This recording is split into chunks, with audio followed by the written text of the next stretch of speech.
Okay, well, let's get started. Welcome right. everyone to our new live stream series, Leading with Every Action, hosted by Every Action.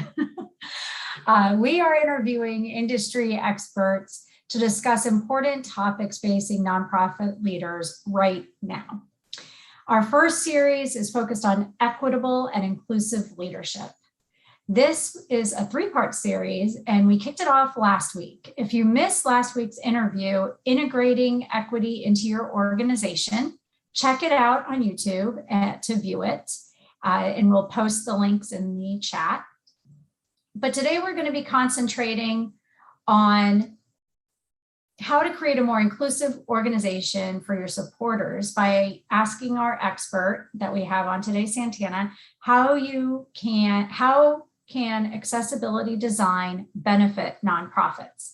And this topic is an important one for leaders to address, as it requires the entire organization to think differently when engaging your donors, your advocates, and your volunteers. I'm Jamie Muller. I'm the Senior Director of Partnerships at Every Action. I'm lucky enough to work with our agencies, our consultants, and other technology providers who support the nonprofit industry. I'm also a former nonprofit leader myself. I'm actually a social worker by trade. And so these are topics that are near and dear to my heart, and I know that they're near and dear to the hearts of our guests as well. And so to discuss our interesting topic that we have today, I'd like to introduce Santana Singleton. She is a UX UI design consultant with Firefly Partners.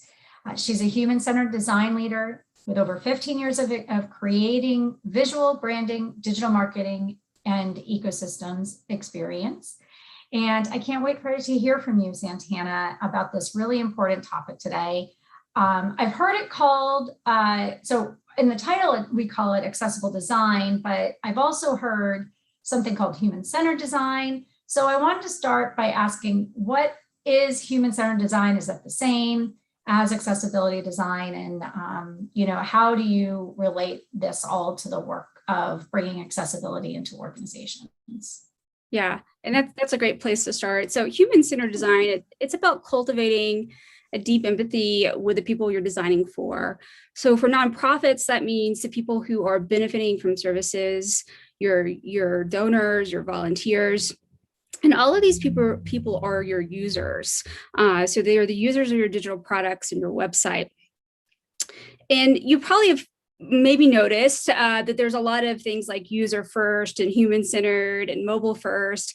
Designers really enjoy naming approaches and strategies based on what we're going to do first or what we're going to focus on. Regardless of the strategy, it's fair to say that any of these approaches is starting with the power of empathy.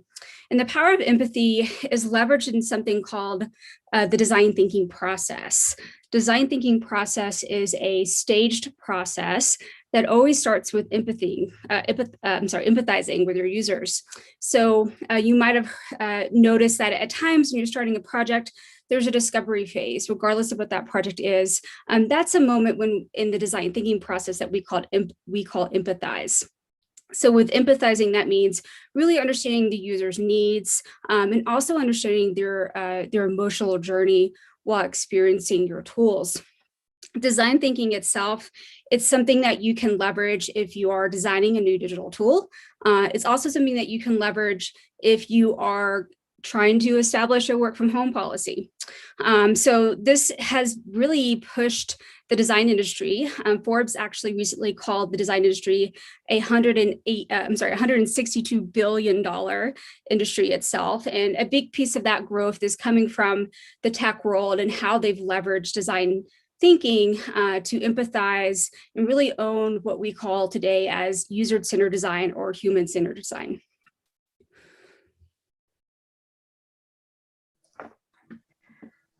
And so you talked about it being used in the tech industry a lot. What can nonprofit leaders learn from the tech industry in order to exercise empathy and to create more accessible digital experiences in their nonprofits every day? Yeah, so what they can pick up on is focusing on user experience and usability. So when I say this, I mean focusing on not just how someone completes a task, but the emotional journey that comes with completing that task. That's what we call the user experience, all of that tied together. And when I say usability, I'm speaking of the usefulness or the ability of a digital product that you're designing. Of course, this doesn't always rely to digital products, but today we're speaking of digital. So, here we can really consider the ability to complete tasks successfully. This is what we look at when we're measuring the success of usability. There is a book called The Design of Everyday Things that I am sharing here with you guys. It's definitely a must read for anyone who's interested in this. The Design of Everyday Things is by Don Norman, and in a lot of ways, it can be considered a bit of a Bible for many designers. Don actually coined what we call today user-centered design. And what we're talking about here and what this book covers is it's a deep dive into how design serves as a communication between an object and a user. All right. So what I'm saying here is the communication piece here is that we look at designers as designers is it's not the user's fault. The object should be designed to meet the user's needs. So for instance, if someone is unable to interact with a remote control successfully, how do we redesign the object so the fault doesn't go on the user, it goes on the object. So as designers, we're trying to make sure objects are doing what they need to do, that they are actually useful to the user.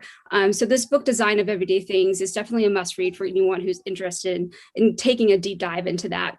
But the takeaway here is that what is most important for digital experiences, is the ease of use. It's actually around 95 to 97% of users have identified that the quality of the usability, the ease of use, is the most important thing when it comes to mobile applications or websites. So we put this at the very top. So when you hear UX design or UI design, that's user experience or user interface. This is designing with the user in mind, and we're measuring the success of the design based on that usability.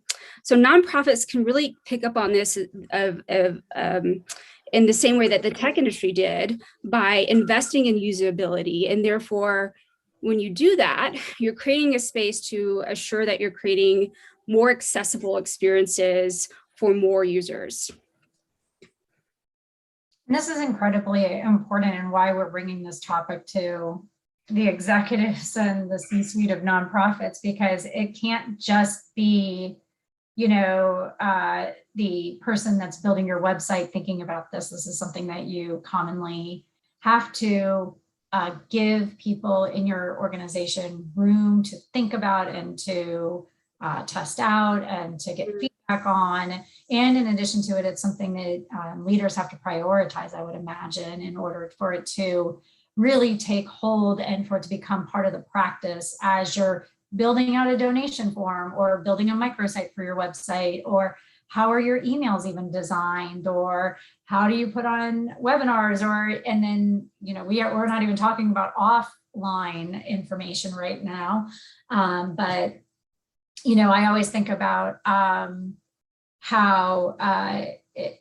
there was an organization that we worked with at one point, and they worked with people that have issues with sight and are considered visually impaired. And what I loved about it is even on business cards, they have the Braille as well as the card, so business cards, so people could use them. And so in everyday life, how are you making it easier for everyone around you to be able to experience and engage with you?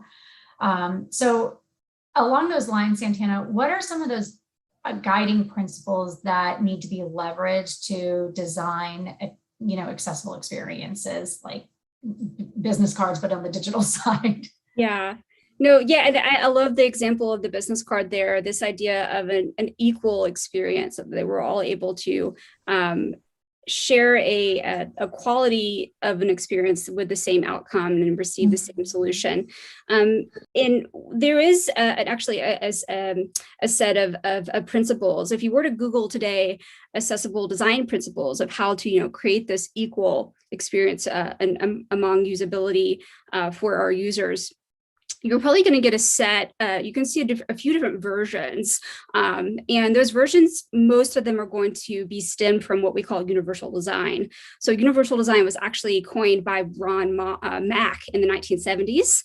And there's a set of principles here called the universal design principles. And this is based around designing and building products, environments, buildings to be accessible for a wide range of abilities and disabilities. Notice that I said both abilities and disabilities. So what this means is taking a look of what you're designing, how is it providing an equal usability experience? How is it flexible for your users, for your audience, for your visitors? And how is it simple, intuitive for people to navigate through? All of these are going to lead into a design that has tolerance for error, for user error, and hopefully an experience that provides low physical effort and a space that suits the user's needs. So if nonprofits were able to take some of these design principles of universal design and put that into use, what's going to happen is they're going to create this space to establish great usability and to validate that more users can successfully complete tasks on their website. That means people being more independent to make donations and to sign up for volunteer opportunities without assistance.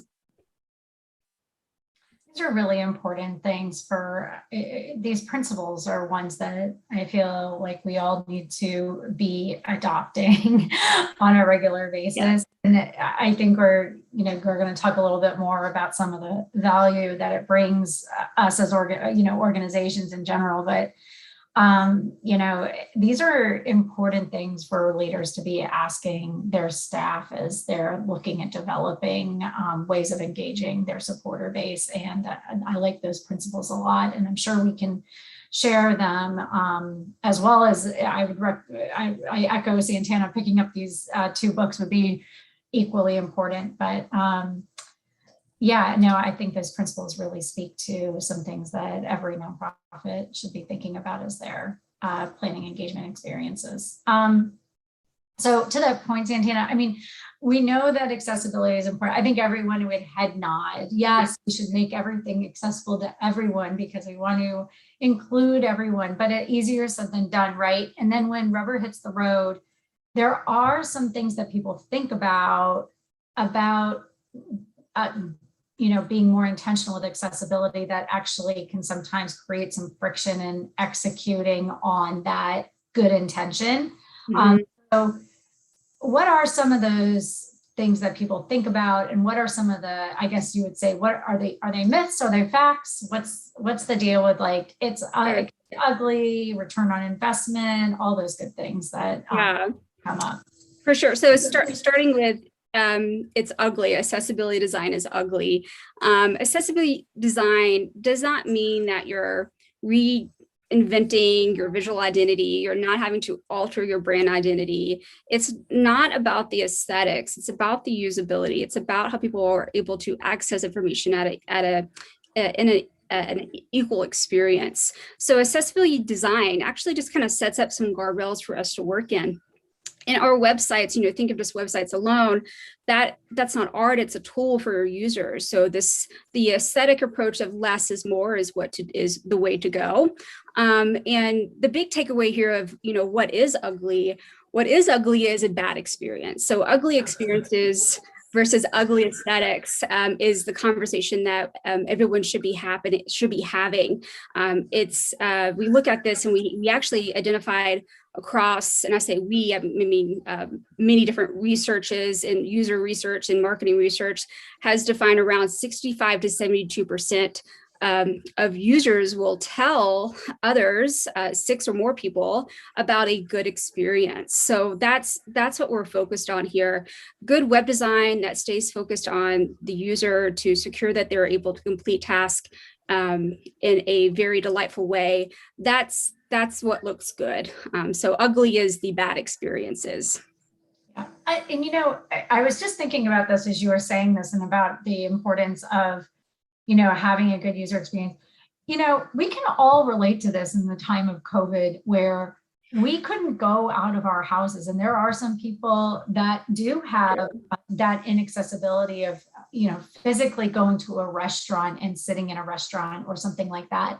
And think about what type of restaurant survived in COVID times. It was ones, they didn't have to have the greatest website, but if they had a good online ordering system, you were going to those restaurants. If they were able to synchronize your order with a carryout policy, collect information on how to know if you've arrived, maybe even had a push app. So when you got there, you were able to push a button and they would bring out your order.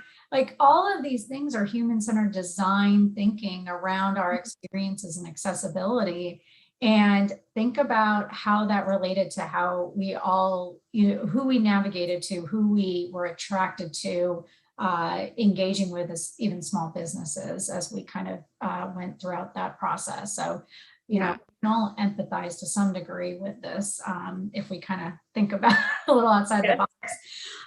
So what about return on investment? I commonly hear like, okay, we can do this, but is it really like, what's going to be the return? Yeah, and you actually just gave a great example of the restaurants that were able to have those successful digital experiences that made ordering online easy. It was a much profitable or sustainable time for those restaurants. So when you think of ROI here, you have to also, one of the big things that I sometimes start with the value is this reality that around 85 to 90% of users will stop using an app just due to poor performance.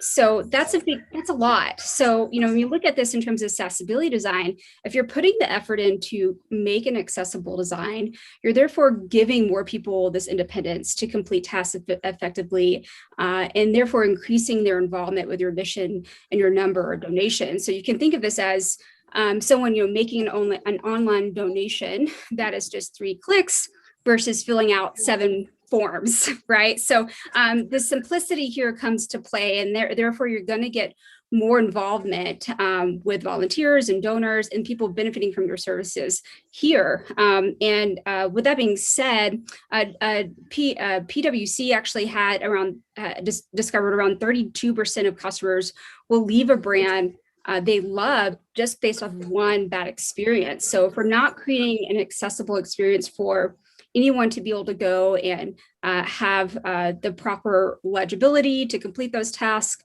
meaning the design is legible, or if it's just not an intuitive navigation for them to complete those tasks, they might leave. So that means that a donor might stay true to a mission, but they're not going to donate to your nonprofit. They're going to go to another nonprofit, just like those who were trying to buy a cheeseburger on an application. That's going to be easier for them to access and drive that navigation. And with all of this, there's also the reality that if more people were able to access your website easier, they're going to return more often. And that means that your SEO is going to be stronger, and you're going to lead, or it's going to drive you to more lead gen opportunities. So there's a lot here to measure in terms of ROI for accessibility design. Yeah, agreed. And then and then I've heard this before myself, but we don't usually attract a certain population of user that needs more, a more accessible website. Or I hear, oh, our users aren't online, so we don't really need to focus on accessibility on our website. They're older, and so they like the mail. Although I would argue as I get older, I'm looking at websites a lot more closely to see which ones have good font size. Yes. Yeah. So how do you address this myth that it doesn't apply to us and our donors or advocates or volunteers, and so we don't need to worry about accessibility? Yeah, so I would challenge those who are thinking of that, of redirect that to, instead of our users don't have accessibility needs, to our users don't include folks who have accessibility needs because our site is not accessible or our tools are not accessible. Because the reality is 57 million people in the US have a disability, and that's a lot of people. So that's a lot of people that you are probably missing out if you're currently assuming that your user base doesn't include those who need accessibility needs. Also, disabilities are not permanent, right? So we think of this in the design more as impairments. So visual impairment or cognitive impairment, hearing impairment, we all experience these things at times. I can have a bad night's sleep and have brain fog, or I can and have a harder time completing some tasks because of some cognitive impairment that came from that. I can also be looking at my screen all day, and then my eyes are just exhausted. So I'm having some visual impairment happening there. So everyone is challenged by a design that's not fully accessible, and there's also this hard space to measure, because the reality is that most people who are unsatisfied with an experience, they're just going to leave. They're not going to provide feedback if you're not reaching out to them. They're not going to give you any insights of why they're leaving. They're just heading out. So that could look like someone who was not interested in your mission, who maybe was, but had a bad experience with your website. And what an awful feeling to leave somebody with, that they don't feel included or welcome to your mission. And I don't think anybody intentionally wants to do that. But at the same time, the message that we send by not addressing some of these very basic principles can lead people to feel that way. Mm-hmm. And I think a lot of people have this conception about it being optional, that, this is something you can voluntarily do when it suits your needs, or when you feel or get around to it, or is that true, that this is an optional thing? I'm sure it would make many people think that it would be an easier task for them if it was, but it's not an easier task, and it's not optional. So doing the right thing should, of course, never be optional. And in the industry of nonprofit, I think everyone wants to do the right thing. However, there's also legal requirements that you have to meet. So it's not an option. Unfortunately, there's actually at a federal level some laws that you have to follow here. And that is, if your website isn't accessible for all users to receive the services that they need to receive, or to have that equal experience to complete tasks, that is considered discrimination against those individuals. So when everyone started to work back from home and everything became, in 2020, we're home, we're ordering online, we're working on online. Around this time we had a huge boost in lawsuits. So this is an ADA Title III lawsuit. In 2020 alone, there were 10,982 lawsuits. This is a federal court lawsuit. So that's not something that you want to be at or have to experience. So it is definitely the right thing to do. And there are legal requirements that prevent that from being, from accessibility design being an option. You have to meet it. Mm-hmm. So take note, nonprofit leaders, with boards that are responsible for your governance and your, overseeing your legal compliance. This is something that you should bring to their attention, and that the board needs to think about investing into as a for risk mitigation, and to keep you all in compliance legally, as well as it being the right thing to do. And I'm sure many board members would appreciate more accessible ways of donating and volunteering and engaging with your digital assets as well. So I'm going to pause here and just say that if anybody has any questions, now would be the time to be asking Santana, and you can put them in the Q&A or in the chat. If you're on YouTube, you can throw them in the chat as well. But Santana, while people are possibly going to be sending in some questions, what should nonprofits do now to get started with accessibility design that you'd recommend? Yeah. So first thing first is make a plan to invest in user experience and user interface design. This means not skipping on user research, making a space and a budget for you to connect with your users, learn their needs, and learn how you can better serve them, and to give them independence to completing the task that's going to benefit your mission. And with doing so, that means focusing on usability in this spaces, in a space where there's a high learnability, meaning someone can access your website or your digital tools to learn how to navigate that quickly. There's efficiency, there's effectiveness. All this goes into play of the success and the strength of your accessibility design. Also, you hit on this a couple of times, which I really love, is leverage diversity when you're making these decisions. So inclusive decision making is such an important driver here. When I was speaking earlier about the design thinking process, that is one of the main principles that you have to bring to the table throughout that process, is to leverage different opinions and perspectives. So you're really creating an inclusive decision making that's going to allow you to really kind of play a devil's advocate for your own design to secure a more accessible design. And then you can't skip the hard work.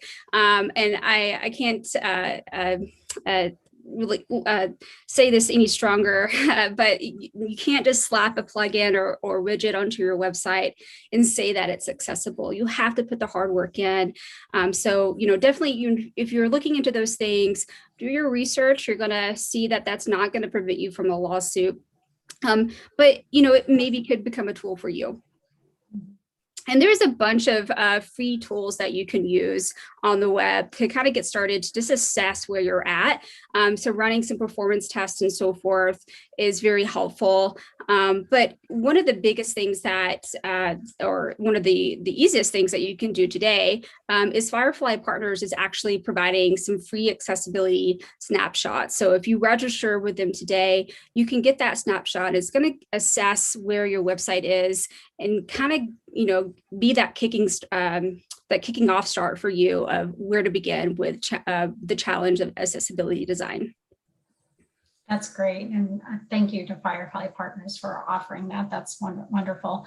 I'm not seeing any questions, which is totally fine, but this is really valuable information. And first of all, I want to thank Santana for your time, but and also thank our guests because, you spending time with us on a Friday afternoon or still morning, depending on where you are, means that you care about this topic. And that's really the first step, is just learning more about it, getting prepared to have the conversations you need to have and understanding more about why it's important to you and why it's important to your supporters as well.